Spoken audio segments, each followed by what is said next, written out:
GPA 4.50 তুমি কি A+ পাইতা? তাহলে 150 টাকায় পরিবর্তন করে ফেলো নিজের রেজাল্টকে। হ্যালো এভরিওয়ান, আসসালামু আলাইকুম। তোমরা যারা ইতিমধ্যে বোর্ড চ্যালেঞ্জ করার জন্য আগ্রহী বা বোর্ড চ্যালেঞ্জ করার জন্য সিদ্ধান্ত নিয়ে ফেলছো, তো আজকের ভিডিওটা মূলত তোমাদের জন্য। কারণ এই ভিডিওতে তোমাদেরকে দেখাবো আসলে বোর্ড চ্যালেঞ্জ করতে গেলে কোন কোন বিষয়গুলো বর্তমানে তোমাকে মাথায় রাখতে হবে এবং বোর্ড চ্যালেঞ্জ করার সময় কি কি ডকুমেন্ট তোমার লাগবে। তো সম্পূর্ণ একটা গাইডলাইন তোমাদেরকে দিব, অবশ্যই ভিডিওটা পুরোপুরি দেখবা। তো বোর্ড চ্যালেঞ্জ করতে গেলে প্রথম যে বিষয়টা তোমাদেরকে মাথায় রাখতে হবে সেটা হচ্ছে বোর্ড চ্যালেঞ্জ হচ্ছে একটা প্রসেস, যেই প্রসেসে অনেকগুলো রুলস সংযুক্ত থাকে। সুতরাং তুমি চাইলেই বোর্ড চ্যালেঞ্জ করতে পারবা না, অথবা আবেগে পড়ে তুমি বোর্ড চ্যালেঞ্জ করতে যেও না।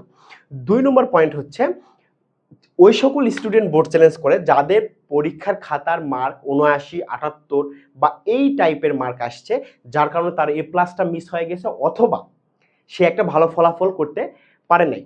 তো তোমাদেরকে একটা কথা বলি, তোমরা অবশ্যই শিক্ষামন্ত্রীর প্রেস ব্রিফিংটা দেখছো, যে শিক্ষামন্ত্রী বলছে যে মন খুলে হাসা যায় কিন্তু মন খুলে মার্ক দেওয়া সম্ভব না।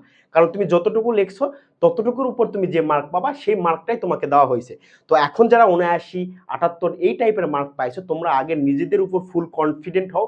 তোমরা মনে করো যে তোমাদের পরীক্ষা কেমন হয়েছে, পরীক্ষায় আদৌ কি তুমি ৮০ মার্কসের উপর পাবা কিনা, এই বিষয়টা তোমাকে আগে ফুল কনফিডেন্ট হতে হবে। তারপর তুমি অবশ্যই বোর্ড চ্যালেঞ্জ করবা।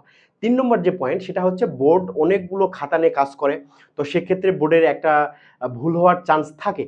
তো এই ভুল হওয়ার চান্সটা কোথায়, যে সিকিউ এবং এমসিকিউ মার্কে তারা মার্ক যোগ করতে তারা একটা ভুল করে ফেলে, যেটা বিগত বছর অনেকবার হয়েছে।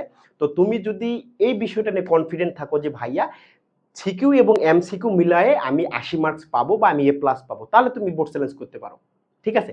এবং আরেকটা পয়েন্ট হলো, যেটা মোস্ট ইম্পর্টেন্ট পয়েন্ট, যে বোর্ড চ্যালেঞ্জ যে তুমি করছো, ধরলাম তুমি বোর্ড চ্যালেঞ্জ করছো, বোর্ড চ্যালেঞ্জের উপর ডিপেন্ড করে তুমি কলেজ চয়েস করবা, কলেজে কোন ডিপার্টমেন্টে পড়বা, সায়েন্স, আর্টস না কমার্স, এই যে বিষয়গুলোর উপর নির্ভর করবা, বোর্ড চ্যালেঞ্জের উপর নির্ভর করতেছো, এই বিষয়গুলো করা যাবে না।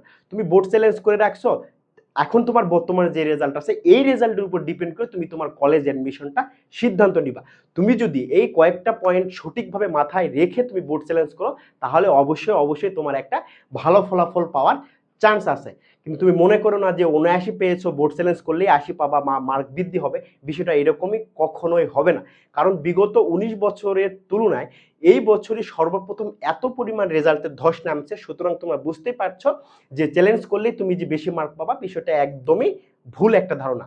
এখন বলবো যে কোন কোন ডকুমেন্ট নিয়ে তোমাকে বোর্ড চ্যালেঞ্জে অংশগ্রহণ করতে হবে। প্রথম যে জিনিসটা রাখতে হবে সেটা হচ্ছে প্রতি পত্রের জন্য আমাদের নোটিশে বলে দিয়েছে, বোর্ড চ্যালেঞ্জের যে অফিসিয়াল নোটিশ সেই নোটিশে বলে দিয়েছে যে প্রতি পত্রের জন্য ১৫০ টাকা করে তোমার লাগবে।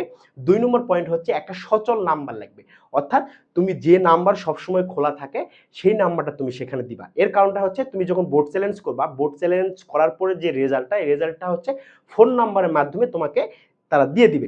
এর জন্য সচল একটা ফোন নাম্বার দিতে হবে। এরপরে এরপরে একটা কারণটা সেটা হচ্ছে যে বোর্ড চ্যালেঞ্জের যে একটা ডেট অলরেডি দিয়ে দিছে, সেটা হচ্ছে ১১ই আগস্ট থেকে ১৭ই আগস্ট, অর্থাৎ ১১ থেকে ১৭ আগস্টের মধ্যে তোমাকে এই অ্যাপ্লিকেশনটা জমা দিতে হবে। তুমি যদি এই সবগুলো শর্ত মেনে তুমি যদি বোর্ড চ্যালেঞ্জ করো, তাহলে অবশ্যই ভালো একটা ফলাফল পাবা।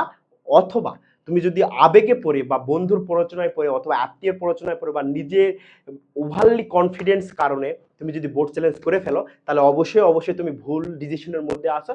কারণ এটা কখনোই পসিবল না। তো ভেবে চিনতে নিজেকে জিজ্ঞেস করো বারবার যে আসলে বোর্ড চ্যালেঞ্জ করবো কিনা বা বোর্ড চ্যালেঞ্জ করার জন্য আমি প্রস্তুত কিনা, তারপর তুমি অবশ্যই বোর্ড চ্যালেঞ্জ করবা। তো ভালো থেকো, সুস্থ থেকো, দেখা হবে ক্লাসে।